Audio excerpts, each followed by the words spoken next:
Ang susunod na programa ay rated PG.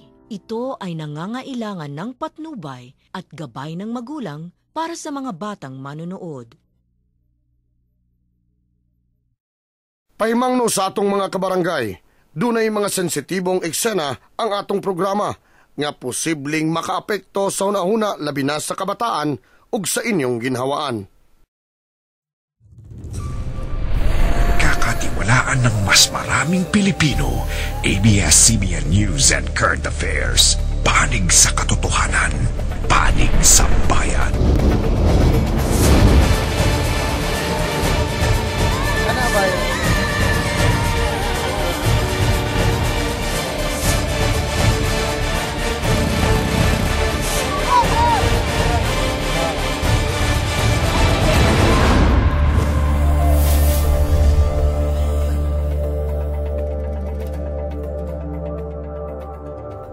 Ubay-ubay na nga mga reklamo ang nadawat sa Barangay Patrol.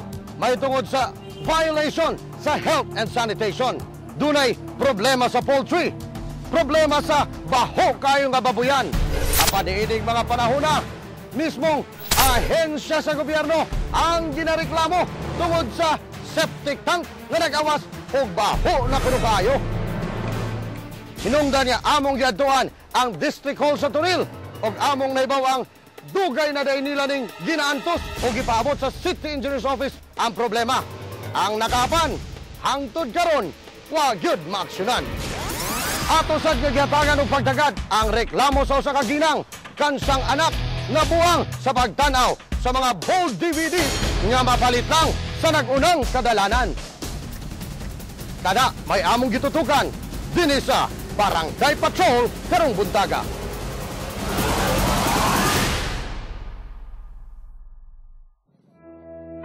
Gipabot na sa Barangay Patrol ang dugay ng ginareklamo sa mga empleyado o ingon man sa mga kliyente sa Turil District Office labot sa nag-awas nga septic tank nga anaara na himutang sa kilid sa maong buhatan.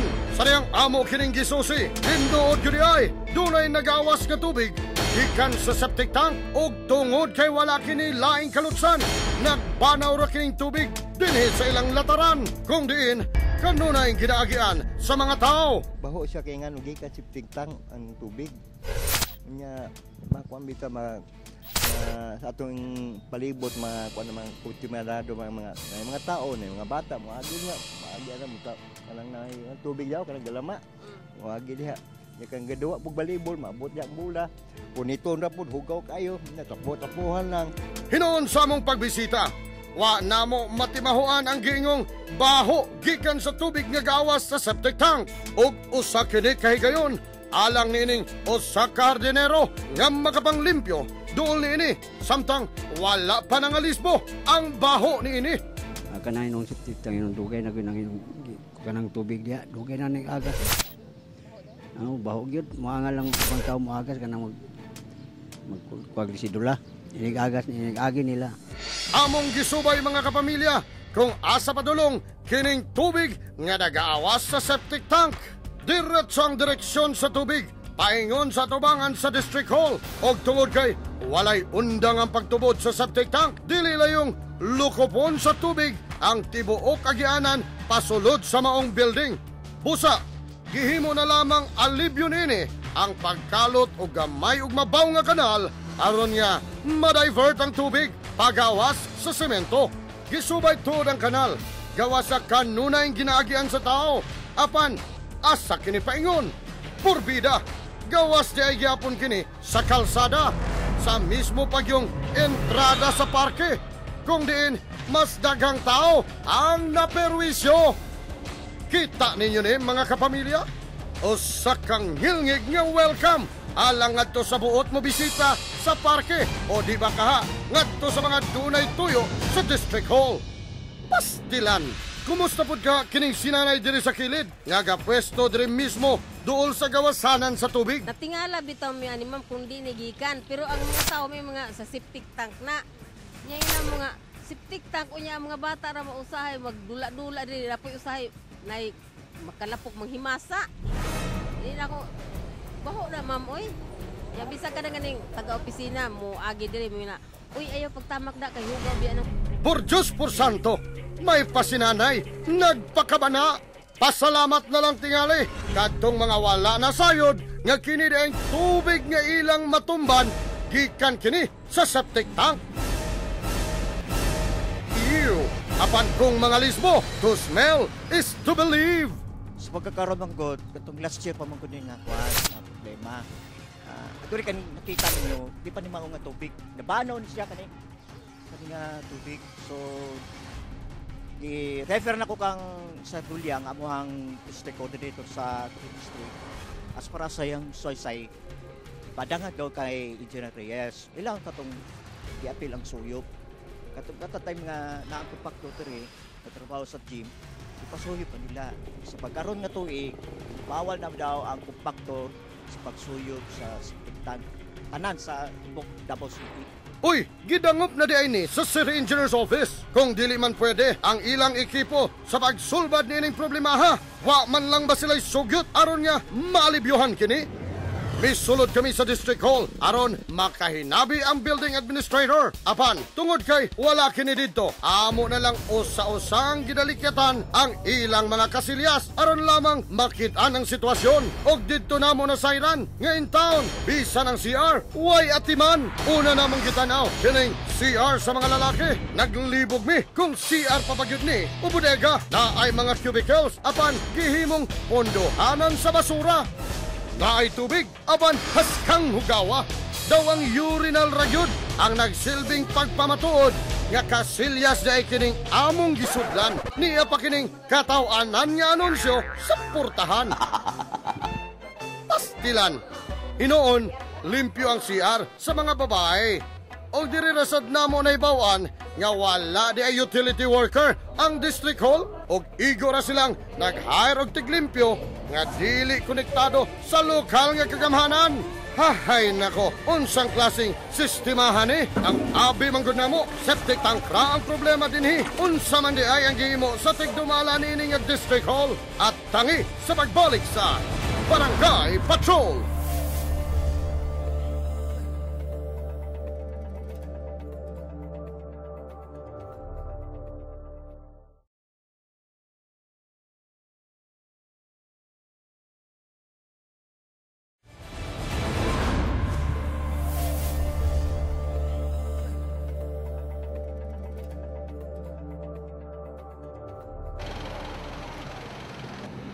Diri sa Davao, dayag nga garapal lang pagsupak sa daghang mga vendors sa anti-piracy law.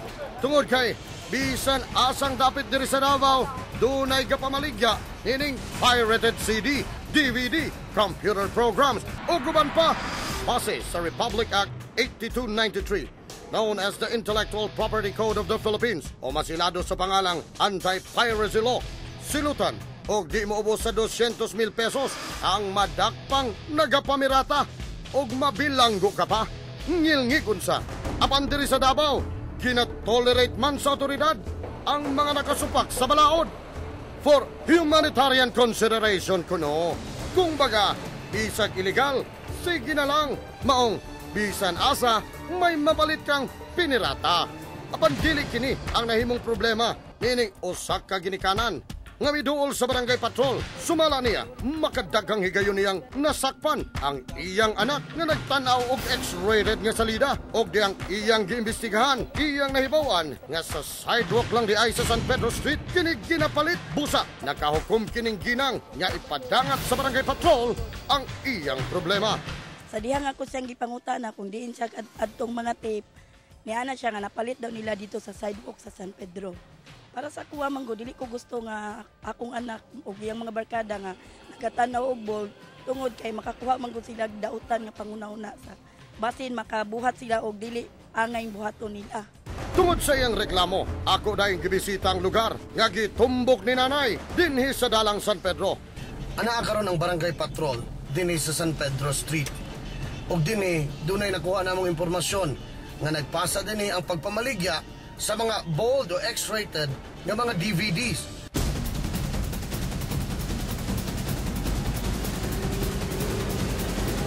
Kapasad tinuod ang piniratang DVD. Wa na ko maglangan-langan pa. Akong gipahibalo ang maong reklamo sa hepe sa San Pedro Police Station nga si Police Superintendent Antonio Rivera. Og mipasalig siya nga magpadala og tropa sa lugar. Tungod kay gaduda kitang natiktika na sa mga DVD vendors ang atong katuyuan, wa na nato paabuta ang mga pulis.